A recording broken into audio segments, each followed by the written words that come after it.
அப்போ அவர் நினைக்கிறார் ராணுவ சம்மந்தமான இஷ்யூ சொல்கிறாரு. அப்போ அவருக்கு ராணுவ பதமாக எதுவும் தெரியாது. அப்போ அது ஒரு எக்ஸ்பர்ட்டை கேட்போம்.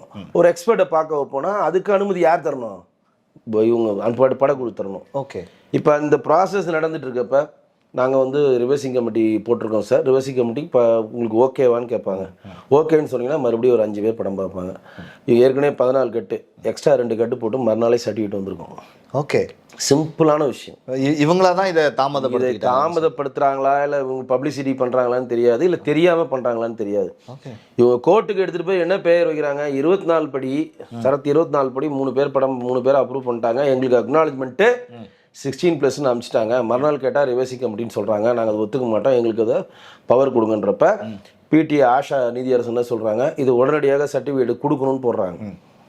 ஈவினிங்கே போய் டபுள் பெஞ்சில் போயிட்டு central board of film certification அதுக்கு தடை கேட்குறாங்க. ஓகே. அவங்க சப்ஜெக்ட் உள்ளே போகல நீதியரசர்கள். சார் இவங்க வந்து அப்ரூவ் கொடுத்துட்டாங்க சர்டிஃபிகேட் கொடுக்க சொல்லி, இது சர்டிஃபிகேட் ரிவர்சிங் கமிட்டிக்கு நான் ஏன் போட்டேன் அப்படின்ற வாதத்தை நீங்கள் கேளுங்க, அதுக்கு எனக்கு ஸ்பேஸ் கொடுங்க. ஓகே. அதுதான் கேட்குறாங்க அவங்க. நீங்கள் சர்டிஃபிகேட் போட்டிங்க, நாங்கள் ரிவர்சிங் கமிட்டி போட்டிருக்கோம், நான் ஏன் ரிவர்சிங் கமிட்டி போட்டேன்னு என் தரப்பு நியாயங்களை கேட்காம நீதியரசு தீர்ப்பு கொடுத்துட்டாங்க. அப்போ என்ன பண்ணுறாங்க, சப்ஜெக்ட் உள்ளே போகல, ரிவர்சிங் கமிட்டி சப்ஜெக்ட் உள்ள போகல, ரிலீஸுக்குள்ளே போகல, எதுவுமே போகல.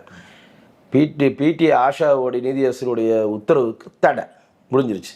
ஓகே. இன்னும் அது உள்ள பிளேவே ஆகலை. ஓகே. சுப்ரீம் கோர்ட்டு போகுது.